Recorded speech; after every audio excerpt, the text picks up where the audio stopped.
oración y presentar este tiempo para que el Señor nos hable, que el Espíritu Santo, pues, que sabe cómo estamos, que sabe todo de nosotros, pues también obre y transforme nuestras vidas por medio de la palabra.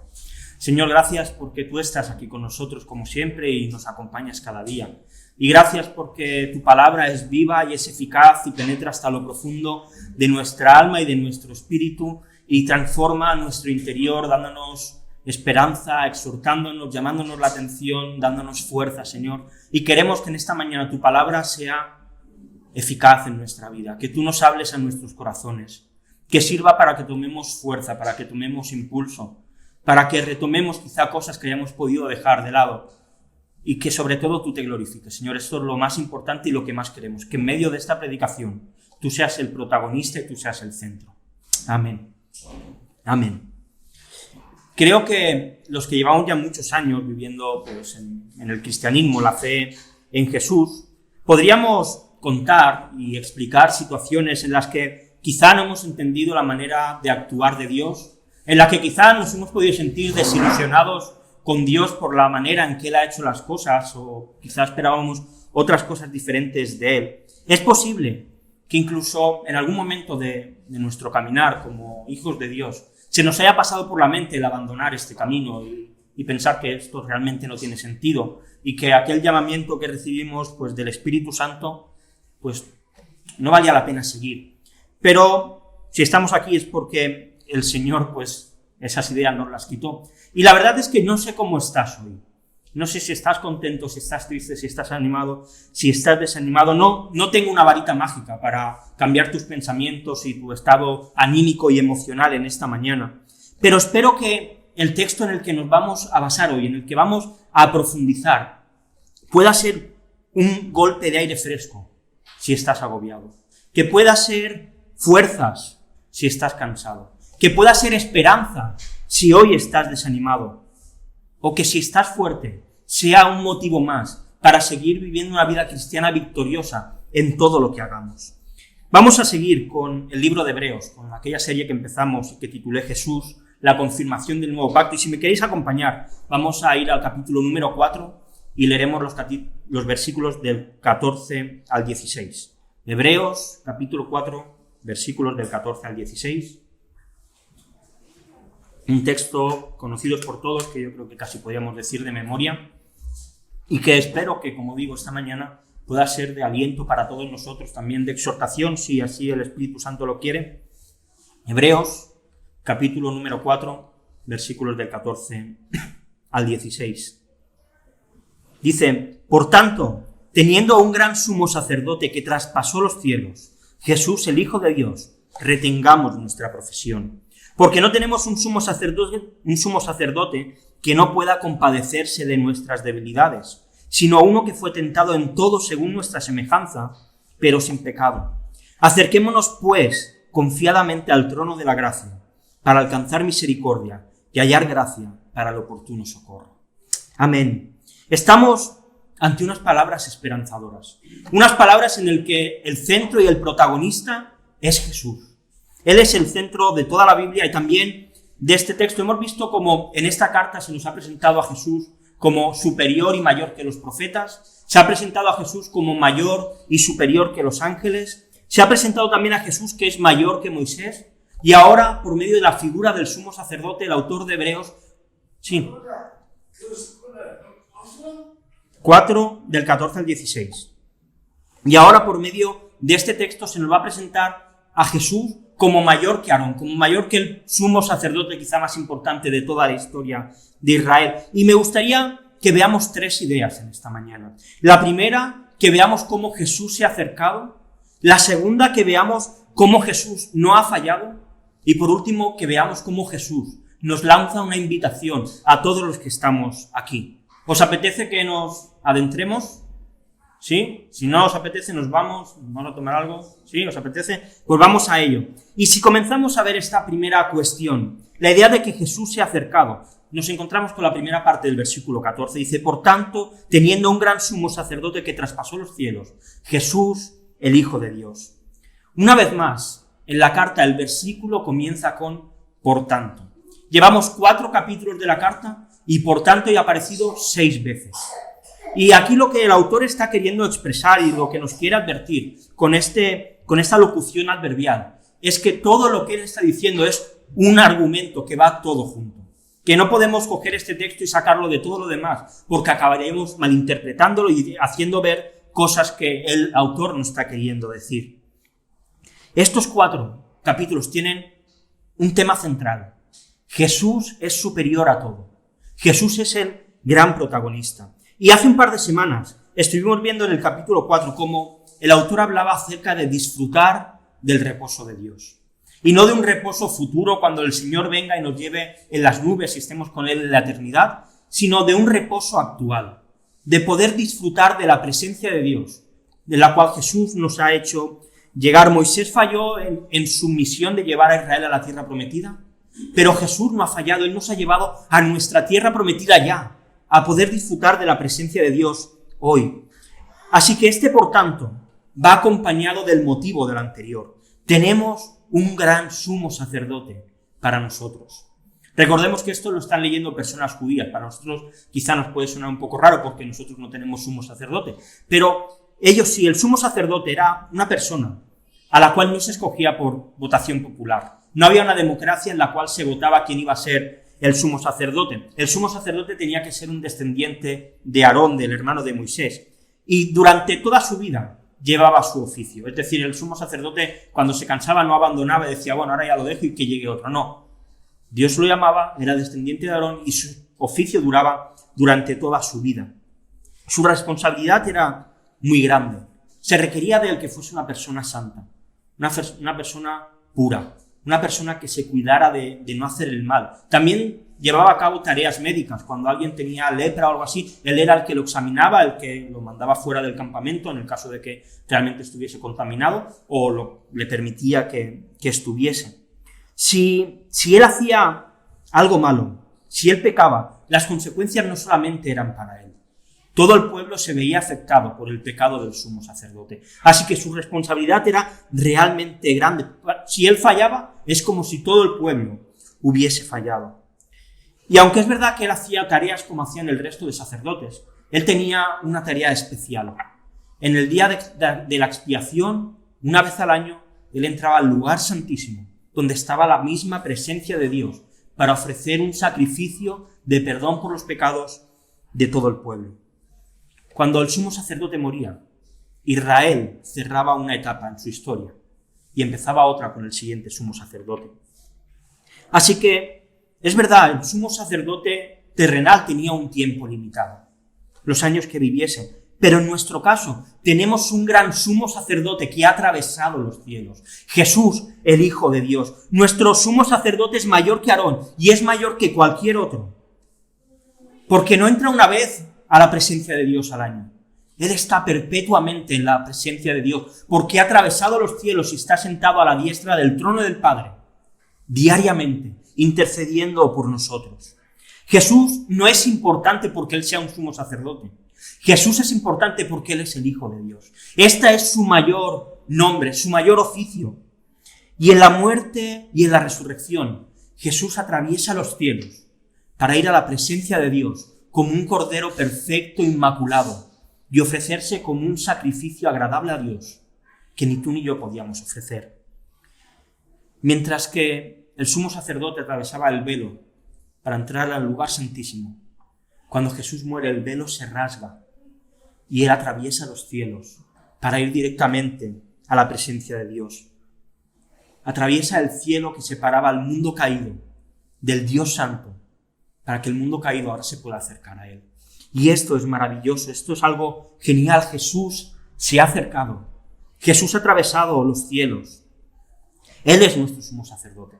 Y yo creo que a todos nos gusta escuchar esto, ¿verdad? Saber que Jesús ha hecho todo esto. Pero no podemos obviar la advertencia con la que el autor acaba el versículo. Dice, retengamos nuestra profesión. Otras versiones hablan de retengamos nuestra fe. Aferrémonos a lo que creemos o aferrémonos a la fe que profesamos, es decir, a la que decimos. ¿Cuál es nuestra profesión? Y aquí no estamos hablando de a qué nos dedicamos cada uno de nosotros. Estamos hablando de cuál es nuestra fe. La verdad es que en el cristianismo hay muchos matices en muchas doctrinas. Hay doctrinas que no son fundamentales, en las que nosotros creemos de una manera, e incluso dentro de esta propia iglesia puede ser que unos crean de una manera, otros crean de otra y podemos convivir sin ningún problema. Pero cuando miramos la historia de la iglesia encontramos doctrinas fundamentales que nos unen y que hace que estemos todos en la misma fe. Todos creemos que solamente hay un Dios y que ese Dios son tres personas, el Padre, el Hijo y el Espíritu Santo. Creemos que el ser humano, por medio de Adán, se rebeló contra Dios y que a partir de ahí todos nacemos en pecado, todos nacemos caídos y por lo tanto destituidos de la gloria de Dios. Creemos que Dios quiso tener gracia, quiso tener misericordia y se hizo un hombre. Nació como un bebé, creció como cualquiera de nosotros, vivió una vida como la nuestra pero sin pecado, que Él sufrió, que lo entregaron, que lo crucificaron, que lo enterraron en una tumba, que a los 3 días resucitó y 40 días más tarde ascendió al cielo, donde ahora está gobernando con un gobierno y un cetro de justicia. Y también creemos que el Señor volverá. No sabemos ni el día ni la hora, pero creemos que el Señor vendrá a buscar a su iglesia para llevarla consigo y estar con ella durante toda la eternidad. Esta es nuestra fe. Esto es lo que creemos, esto es lo que profesamos. Y el autor de Hebreos a sus lectores les dice, vuestra fe tenéis que retenerla, tenéis que guardarla, tenéis que aferraos a ella. Pero esta advertencia no va solamente de tener escrito qué es lo que creemos. No va solamente de poder recitar el credo de los apóstoles o el credo niceno de memoria. No va de tener unos dogmas y ya está. Si nosotros tenemos a Jesús como nuestro gran sumo sacerdote que ha atravesado los cielos, tenemos no solo que creer el Evangelio, tenemos que vivirlo. Tenemos que vivir bajo estas premisas cada día. Si me permitáis parafrasear el texto que Pablo dice en Romanos 10:10, en vuestro interior, en nuestro interior se cree el Evangelio para ser salvos, pero con la boca se hace público que nosotros lo creemos. Y es que quiero ser muy claro y muy directo con esto. Mira, no podemos decir que somos cristianos si la Biblia no la leemos en toda la semana. No podemos decir que somos cristianos si no dedicamos un tiempo de oración a estar con Dios. No podemos decir que somos cristianos y pecar y que nos dé absolutamente todo igual. Que vivamos como si Dios no existiese. No podemos ser cristianos y que cuando llegue la tentación digamos, venga, a pasar un buen rato, vamos a divertirnos. No podemos decir que somos cristianos y no orar por la iglesia. No podemos decir que somos cristianos y no orar por los enfermos, por los pastores, por los que predican. No podemos decir que somos cristianos y no tener nunca a Dios en cuenta en nuestras decisiones. Bueno, en realidad sí podemos decirlo. El problema es que estaremos mintiendo. Tenemos que guardar nuestra profesión. Y esto es algo que se ve. Quiere decir que si Jesús es nuestro sumo sacerdote, Jesús, el Hijo de Dios, Él es el que manda. Quiere decir que Jesús es nuestro jefe, que Jesús es nuestro rey, que Él es el que dice cómo tenemos que vivir y nosotros nos callamos la boca y vivimos de la manera que Él nos dice que vivamos. Que no negociamos a ver si podemos adaptarlo un poco a nuestra manera. No, Él es el que manda y vivir la profesión. Quiere decir vivir como Dios quiere que vivamos. Hemos bajado el baremo del cristianismo. Lo que queremos es que mucha gente venga, a bautizar a mucha gente. Da igual que crean o no, bueno, esto ya lo trataremos. Pero esto es algo serio. Queremos iglesias donde nadie se meta en mi vida. Donde yo venga aquí, parezca muy cristiano, pero entre semana nadie venga a decirme lo que yo puedo o no puedo hacer. Que nadie venga y me diga, oye Ángel, esto que estás haciendo no está bien. Queremos vidas sencillas. Cuando Jesús tenía miles de personas a su alrededor y le querían seguir, hizo una barbaridad, una locura. Le dijo, si queréis venir en pos de mí, tenéis que negaros a vosotros mismos, tenéis que tomar vuestra cruz cada día y entonces seguirme. ¿Y sabéis lo que hizo la gente? Se fue. Y ahí se quedó Jesús con sus discípulos. Si nos pasamos horas y horas viendo la tele, horas y horas jugando a la videoconsola, horas y horas con el móvil, en Twitter, en TikTok, en Instagram, donde sea. Quiere decir que no nos hemos negado a nosotros mismos. Quiere decir que lo que estamos buscando es nuestra propia satisfacción. Y eso es lo contrario de negarse a sí mismo. Si nuestro vocabulario cuando no estamos en la iglesia está lleno de palabrotas, lleno de guarradas, nos reímos de las cosas que sabemos que a Dios no le gustan, compartimos vídeos que sabemos que ridiculizan nuestra fe, quiere decir que no estamos tomando nuestra cruz cada día. Si nos da vergüenza hablar de Dios en nuestras clases, en nuestros vecindarios, en nuestros trabajos, porque nos van a dejar solos, quiere decir que no hemos tomado la cruz. Quiere decir que no estamos siguiendo a Jesús. Si no hay diferencia entre nosotros y la gente con la que vivimos que no cree en Dios, ¿qué cristianismo estamos viviendo? ¿Qué fe estamos reteniendo? ¿De qué manera estamos siguiendo a Jesús? Si no hay ninguna diferencia entre nuestra vida y la de ellos, y ojalá no sea vuestro caso. Jesús al final del Sermón del Monte, este gran sermón que encontramos en Mateo, a sus discípulos les hace una advertencia. Les dice, cuidado con los lobos que vienen vestidos de oveja. Cuidado con los que parecen que son muy santos, pero no lo son.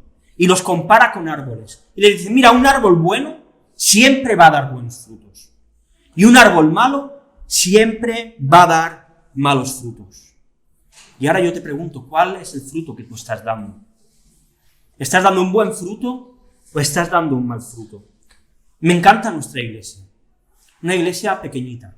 Una iglesia donde tenemos la oportunidad de conocernos entre todos. Pero hay algo que no me gusta de ella. Y es que cada uno vivimos en un sitio diferente. Y esto tiene un peligro. Y es que ninguno de vosotros sabéis si yo en mi semana doy buenos frutos o doy malos frutos.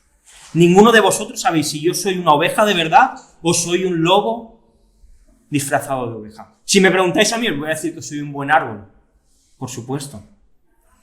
Pero muchos, dice Jesús, que al final del todo vendrán y le dirán, Señor, si en tu nombre hicimos milagros, en tu nombre echamos fuera demonios.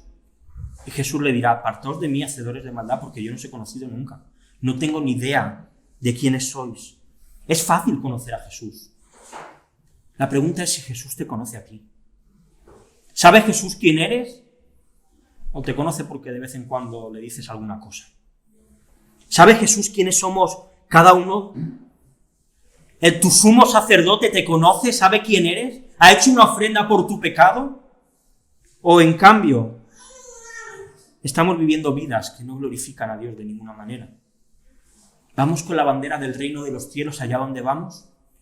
¿Demostrando cuál es nuestra fe, cuál es nuestra profesión? Quizá muchos hemos creído que somos cristianos y realmente no lo somos. Y aquí cada uno tenemos que autoexaminarnos. Yo no puedo decirte, como he dicho, vivimos cada uno lejos y no tenemos quizá la relación pues, que nos gustaría para poder conocernos más. Pero creo que Dios nos llama a ser sinceros con nosotros. Y si nos damos cuenta que no lo somos, tenemos un abogado al cual ir. Podemos ir en arrepentimiento y fe a Jesús. Y Él nos va a perdonar. Él va a cubrir todos nuestros pecados. Pero no podemos vivir engañados, pensando que somos algo que no lo somos. Porque Jesús se ha acercado. Pero nosotros tenemos que guardar nuestra profesión. Nosotros tenemos que retener nuestra fe. Nosotros tenemos que vivir de manera acorde a la fe que nos ha salvado. Hasta aquí hemos visto esta primera parte, que Jesús se ha acercado, y creo que la advertencia es clara. Y es evidente para cada uno de nosotros. Pero esto nos lleva a una segunda idea, que es la que quiero que veamos. Que Jesús no ha fallado. Alguien le podría echar en cara al autor de la carta y decir, bueno, claro, Jesús siempre jugó con ventaja. Para él era muy fácil vivir la vida. Al fin y al cabo, él era Dios, ¿verdad? Tiene ventaja, tiene poder. Es omnisciente, omnipotente. Él podía vivir con ventaja. Él podía ser fácilmente un sumo sacerdote. Se podría decir, y alguien le podría decir, mira, es que Jesús vivía en una realidad distinta a la nuestra. Porque nuestra vida es difícil, es complicada. Para nosotros, retener nuestra profesión debió ser más difícil que para Jesús, que era Dios. Pero la primera parte del versículo 15 nos presenta una doble negación que va a tirar por tierra cualquier argumento de este tipo. Dice, porque no tenemos un sumo sacerdote que no pueda compadecerse de nuestras debilidades. Esta doble negación, si la tradujésemos y cambiásemos la frase de una manera afirmativa y positiva, podríamos decir, porque tenemos un sumo sacerdote que puede compadecerse de nuestras necesidades. En el capítulo 2, versículos 17 y 18, ya vemos algo similar. Dice, por lo cual debía ser en todo semejante a sus hermanos, para venir a ser misericordioso y fiel sumo sacerdote en lo que Dios se refiere, para expiar los pecados del pueblo. Pues en cuanto él padeció, siendo tentado, es poderoso para socorrer a los que son tentados. Pero fijémonos en algo. Mientras que en el capítulo 2 hablaba acerca de tentación y que Jesús nos puede socorrer, en la segunda parte de este versículo, que veremos también en breve, también va a hablar de tentación, pero aquí está hablando de debilidades. Está abriendo el abanico a algo más grande que la tentación. Creo que muchas veces intentamos enmascarar y hasta cierto punto defender el pecado. Vemos a una persona que hace algo y decimos, bueno, claro, es que es normal que haga esto, aunque no está bien, pero es normal porque de pequeño su padre o su madre le abandonó, sufrió abusos. Es normal que tal chica, o tal chico, actúe de esta manera porque el novio o la novia que tuvo antes le engañó. Intentamos siempre enmascarar el pecado. Siempre intentamos dar una explicación. Pero, ¿crees que Jesús tuvo una vida fácil? Déjame explicarte un poco la vida de Jesús. Jesús nace en el siglo I, no nace en el siglo actual, no nace en el año 2022, donde cada uno hace lo que le da la gana y parece que todo está bien visto. Nace en el siglo I, en una cultura judía, religiosa, y nace de una madre adolescente que no se había casado con el hombre con el cual iba a pasar toda su vida. Con lo cual, el nacimiento de Jesús ya está un poco turbio, y la opinión que tendría la gente de alrededor no es demasiada buena.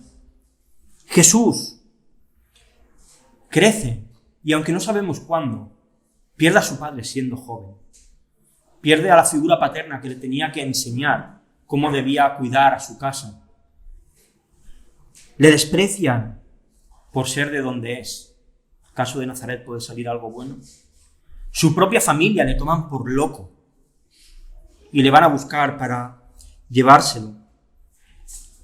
Sus 2 primeros años de vida los pasa huyendo de un rey que quiere acabar con todos los niños.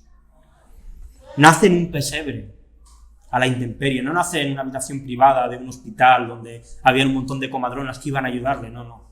Nace a la intemperie, rodeado de animales. Sus propios hermanos se burlaban de él, le tomaban el pelo. Le decían, bueno, si tú realmente eres esto, ve allí y demuéstralo. Y sus propias familias se rían de él. Sus amigos, en los momentos más difíciles de su vida, le abandonan, le dejan totalmente solo. Jesús es un sumo sacerdote que te entiende. Jesús es un sumo sacerdote que se puede compadecer en nuestras debilidades. Cuando tú te sientes solo, Jesús te puede compadecer de ti, porque Él sabe lo que es sentirse solo. Él puede estar al lado tuyo cuando la sociedad te señala y se ríe de ti, porque la sociedad le señaló y se rió de él. Él puede estar al lado tuyo cuando tu familia te toma por loco por ser cristiano, porque a Jesús lo tomaron por loco, por decir que era el Hijo de Dios. Él puede estar a tu lado cuando sufres, porque Él ha sufrido más que ninguno de nosotros. Pero Jesús no solamente es un sumo sacerdote que se compadece en nuestra debilidad, también lo hace en nuestras tentaciones. Dice, sino uno que fue tentado en todo según nuestra semejanza, pero sin pecado. Las tentaciones cada día están a la vuelta de la esquina. Cada día están esperando a ver si nos consiguen atrapar. Cada día nuestra carne nos tienta con cosas, con pensamientos, con ideas, con deseos. Y cuando parece que conseguimos controlar a nuestra carne y la tenemos bien atadita, aparece el mundo y nos vuelve a tentar con cosas. Nos las pone delante. Y cuando decimos, tengo a mi carne tranquila, tengo al mundo controlado, aparece Satanás que está como un león rugiente buscando a ver quién puede devorar, trayendo más tentaciones para que caigamos. Y encontramos que nuestra vida se basa en pelear, en lucha, esfuerzo, batalla. La vida cristiana es una batalla de vida o muerte cada día. El que no esté dispuesto a esto no puede seguir a Jesús. Porque cada día tenemos que pelear contra nuestra realidad. No podemos huir de ella. En la Edad Media se intentaron ir allí a los monasterios a ver si se podían escapar de todo esto, pero aún allí había pecado. No podemos huir de nuestra realidad. Pero hay una buena noticia. En esta batalla tan dura y tan difícil, no estamos solos. Jesús, nuestro sumo sacerdote, nos acompaña y está con nosotros. Se compadece de nosotros, porque Él ha sido tentado en todo siendo un hombre. Pero Él no ha fallado. Estuvo 40 días en el desierto, sin comer y beber nada. Estaba agotado. Y Satanás se le apareció. Le dijo, ¿tienes hambre, verdad, Jesús? Mira esas piedras, conviértelas en pan, ya verás colorcito más bueno. Y Jesús le dijo, escrito está, no solo de pan comerá el hombre, sino de toda palabra que sale de la boca de Dios. Satanás lo llevó a lo alto del templo, le dijo, y le tentó con su propia fe, con la propia relación suya con Dios. Le dijo, tírate, y Dios mandará ángeles a que te rescaten. Jesús le dijo, escrito está, no tentarás al Señor tu Dios. Y por último, lo llevó a lo alto de un monte. Le dijo, si me adoras, Jesús, todo lo que ves va a ser tuyo y vas a tener toda la gloria posible. Y volvió a callar de la boca Jesús. Jesús fue tentado por Satanás y él no cayó. Jesús en Getsemaní, cuando sufría y su propia alma, su naturaleza humana le decía, pasa de esto, no vale la pena. Le dijo al Padre, Padre, si es posible que pase de mí esta copa, pero que no sea mi voluntad sino la tuya. Jesús fue tentado en su carne, su propia carne le tentó, pero también venció. Y en la cruz, allí estaba aquel ladrón, aquellos soldados. Si de verdad eres el Hijo de Dios, bájate y sálvanos a nosotros también si tienes poder. La sociedad también tentó a Jesús, pero Él no falló. Él fue sin pecado. Él es un sumo sacerdote fiel y perfecto. Y por lo tanto, Dios a cada uno de nosotros nos promete victoria en medio de la tentación. A veces se dice, Dios no va a permitir que pasemos nada que no podamos soportar. Es una frase muy bonita y también es una mentira. Hay cosas para las que el ser humano no está preparado para soportar. Unos padres no están soportados, no están preparados, no estamos hechos para enterrar a nuestros hijos y hay personas que lo pasan. Hay cosas que son más grandes que nosotros y Dios permite que sucedan.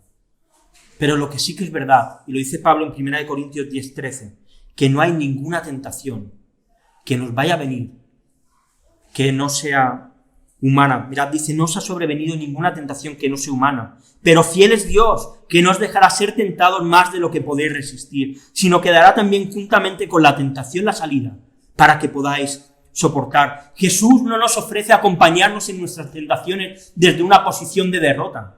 Él no viene y dice, yo sé lo que es estar en la tentación y he perdido un montón de veces. Él viene y nos dice, yo estoy contigo y yo sé lo que es ganar y voy a hacer que tú ganes conmigo. Y te voy a socorrer cuando estés en medio de la tentación y te voy a dar las fuerzas para que las puedas soportar. Él nos ofrece ser nuestro rescate, ser nuestra salida en medio de la tentación cuando el pecado quiere tumbarnos. Jesús es nuestro socorro, porque Él se puede compadecer de nosotros. Él sabe lo difícil que es estar en esa situación, porque Él ha estado ahí. En cualquier tentación siempre hay victoria. Otra cosa es que a veces nosotros prefiramos perder. Otra cosa es que a veces prefiramos ese placer momentáneo. Pero Él promete que va a estar a nuestro lado y que con la tentación siempre nos va a dar una salida para que la podamos soportar, para que podamos huir de ella. Así que cuando venga la tentación, no le dejes espacio. No le dejes que entre en tu cabeza. No juegues un poquito con ella. Ora. Ve a Jesús. Dile, Señor, agárrame el brazo y sácame de aquí. En el momento que la tentación le dejamos cabida, estamos perdidos, porque nos gana. Pero en medio de la tentación, oremos y clamemos a nuestro Salvador, y Él nos sacará. Así que hemos podido ver cómo por medio de nuestra experiencia, muchas veces trágica, Jesús no ha fallado. Jesús siempre ha sido fiel, y el mismo que no ha fallado, hoy nos hace una invitación. Dice la primera parte del versículo 16, acerquémonos pues confiadamente al trono de la gracia. Jesús, aquel sumo sacerdote que atravesó los cielos, que está sentado a la diestra de Dios, ahora nos dice, podéis venir a mi trono confiadamente para pedir. Podéis acercaros a mí. El autor de la carta está hablando de oración. No hay un trono físico al que podamos ir, pero sí que vamos al trono de la gracia por medio de la oración. Y es que la oración es un arma poderosa. Cristo ha abierto la puerta para que nos acerquemos al trono de la gracia, y lo hacemos por medio de la oración. Y digo que la oración es un arma poderosa siempre y cuando se use como se tiene que usar. Si a cualquier soldado que está en la guerra usase su pistola solamente para abrir las latas de comida, su arma no sería poderosa para nada, porque sería igual que un abrelatas. Pero cuando la usa en la batalla, su pistola se convierte en un arma poderosa. Y lo mismo ocurre con la oración. La oración debe ir siempre acompañada de sumisión. Que nos acerquemos confiadamente al trono de la gracia no debe hacer que olvidemos quién está sentado en el trono. No debe hacer que nos olvidemos a quién nos estamos dirigiendo. Que el que está allí es el Dios del universo. El que decreta lo que sucede y lo que no sucede. El que con su palabra ha creado todo lo que existe. No debemos olvidar que el que está sentado en el trono es el que está gobernando. No vamos al trono para llevar ningún sacrificio.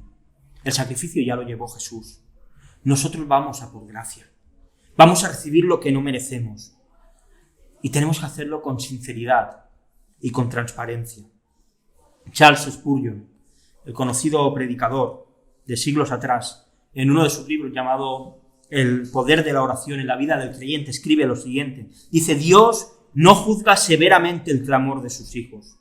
El alto representante en el palacio celestial, nuestro Señor Jesucristo, se ocupa de corregir y de enmendar cada oración antes de presentarla a su Padre. Con su perfección hace apta cada oración, aceptable por sus propios méritos. Dios acepta la oración que se presenta a través de Cristo y perdona todos sus defectos. ¿De qué manera nos acercamos nosotros al trono de la gracia? ¿Cuál es nuestra actitud? Yo no sé, pero Dios me ha hablado mucho en esta predicación. Y yo a veces oro y parece que yo no estoy esperando luego ver una respuesta. Oro porque tengo que hacerlo. Pero no acabo diciendo a ver si Dios ha obrado, a ver si Dios ha actuado. Creo que a veces oramos sin confianza. Que lo hacemos, sabemos que Dios puede hacer, pero que no lo hacemos con convicción de que Dios va a obrar. A veces creo que oramos más esperando no ver resultado que ver el resultado a lo que le estamos pidiendo a Dios. Hermanos, es un trono de gracia y la gracia es abundante. Podemos acercarnos con seguridad. Mirad, primera de Juan 5, 14 al 15. Y esta es la confianza que tenemos en Él, que si pedimos cualquier cosa conforme a su voluntad, Él nos oye. Y si sabemos que Él nos oye, cualquier cosa que pidamos en su nombre, sabemos que tenemos las peticiones que le hayamos hecho. Podemos ir con confianza, podemos ser osados al ir al trono de la gracia. Dios nos garantiza que cuando vamos al trono de la gracia, no pidamos como si le exigiésemos algo a Dios, pero pidamos con fe y pidamos pensando en grande. Que nuestro Dios es un Dios abundante, un Dios que da más de lo que nosotros podemos ni siquiera llegar a pensar. Dios escucha a sus hijos.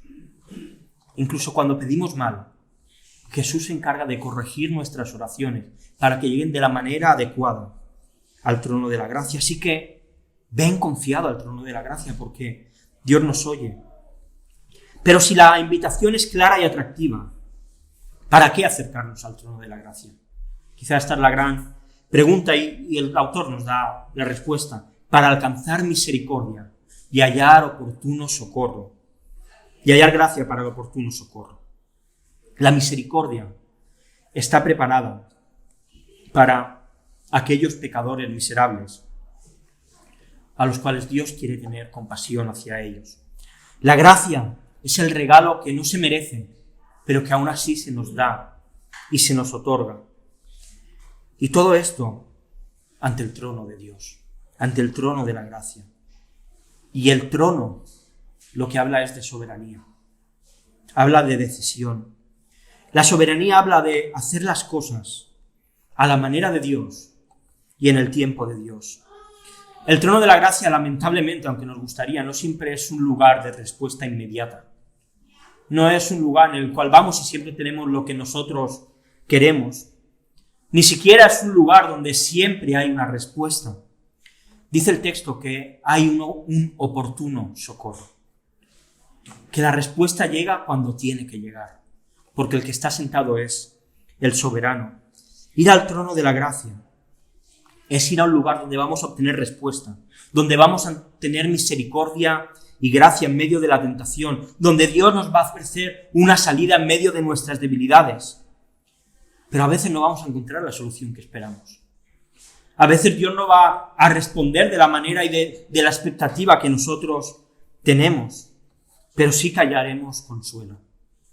Sí que hallaremos ayuda en medio de la tentación. Siempre va a haber un socorro que va a llegar en el momento necesario. Quizá no en el que nosotros queremos, pero sí en el momento en que nuestra alma necesita encontrar. Dios, que conoce todas nuestras circunstancias, todas nuestras situaciones, en el momento adecuado, nos va a dar misericordia y nos va a dar gracia, exactamente la que necesitamos. Por eso podemos ir confiados ante su trono, porque sabemos que Dios va a obrar cuando tenga que obrar. Acabo ya. Un texto precioso. Solo 3 versículos, pero llenos de gracia y llenos de misericordia. 3 versículos que no solo nos recuerdan que Jesús ha atravesado los cielos y ha llevado ante el Padre el sacrificio que sirve para que nosotros seamos perdonados, sino que nos recuerda que tenemos que vivir una fe real, que tenemos que profesar y vivir nuestra fe tanto en lo público como en lo privado. Tanto cuando la gente nos ve como cuando no nos ve nadie. Si Cristo es tu Señor, tu vida tiene que reflejarlo en todo lo que hagamos. Mira, da igual que te hayas bautizado hace 100 años y lleves 80 años viniendo a todos los cultos. Esto no salva. Esto no vale. Esto es insuficiente. Esto solamente es una consecuencia de haber conocido a nuestro sumo sacerdote y de vivir nuestra fe. Si estás viviendo una mentira, necesitas arrepentirte hoy. No pierdas el tiempo, necesitas confesar que Jesús es tu Señor. Necesitas negarte a ti mismo, necesitas tomar tu cruz cada día y necesitas seguirle con las consecuencias que tiene. Y con esto no estoy diciendo que esto sea fácil, todo lo contrario. Quienes sabemos y estamos en este camino sabemos que seguir a Jesús es difícil.